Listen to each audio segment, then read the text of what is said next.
തിരുപ്പൂരിൽ സ്ത്രീധന പീഡനത്തെ തുടർന്ന് യുവതി ആത്മഹത്യ ചെയ്തു. 27 വയസ്സുള്ള റീധന്യയാണ് വിഷം കഴിച്ച് ആത്മഹത്യ ചെയ്തത്. സ്ത്രീധന പീഡനം വിവരിക്കുന്ന ഓഡിയോ സംഭാഷണം പുറത്ത്. മുഹമ്മദ് റഹീസാണ് ചേരുന്നത് വിവരങ്ങളുമായി ചെന്നൈയിൽ നിന്നും. റഹീസ്, 100 പവന്റെ സ്വർണം, ആഡംബര കാർ, ഇതെല്ലാം കൊടുത്തിട്ടും അവർക്ക് മതിയായില്ലെന്നാണ്.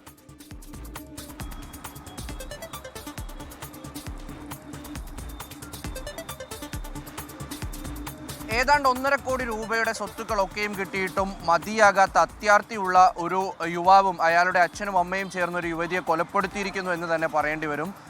കഴിഞ്ഞ 2 മാസം മുമ്പായിരുന്നു ഇവരുടെ വിവാഹം നടന്നത്. അതായത് ശ്രീധന്യയുടെയും ഒപ്പം തന്നെ ഈ ഭർത്താവ് കെവിൻ കുമാർ, ഇവർ രണ്ടുപേരുടെയും വിവാഹം നടന്നത് 2 മാസം മുൻപാണ്.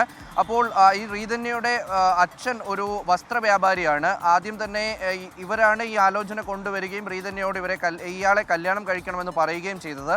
അങ്ങനെ അതിനുശേഷം ഈ സ്ത്രീധനത്തിൻ്റെ കാര്യത്തിലൊക്കെ വലിയ ചർച്ചയൊക്കെ നടത്തി. അങ്ങനെ 1.5 കോടി രൂപയുടെ ഈ തരത്തിലുള്ള സ്ത്രീധനം, അതായത് 100 പവൻ സ്വർണവും 70 ലക്ഷം രൂപ വില വരുന്ന കാറും മറ്റ് സമ്മാനങ്ങളും ഒക്കെ നൽകിയിട്ടുണ്ട്. അതിനുശേഷവും വിവാഹം കഴിഞ്ഞ് 1 ആഴ്ചയ്ക്ക് ശേഷം ഈ സ്ത്രീധനം കുറഞ്ഞുപോയി എന്ന രീതിയിലുള്ള പരാതി വരുന്നു. ശേഷം അതൊരു വലിയ മാനസിക സമ്മർദ്ദം എന്നുള്ള തരത്തിലേക്ക് മാറുന്നു. ശേഷം മാനസിക ശാരീരിക പീഡനം എന്ന നിലയിലേക്കാണ് കാര്യങ്ങൾ മാറുന്നത്. പലപ്പോഴും ശ്രീധന്യ വീട്ടുകാരെ വിവരം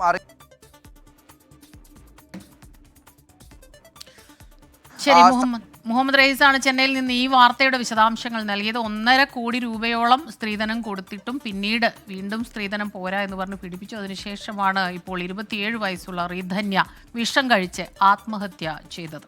സ്ത്രീധന പീഡനം വിവരിക്കുന്ന ഓഡിയോ സംഭാഷണവും പുറത്തു വന്നിട്ടുണ്ട്.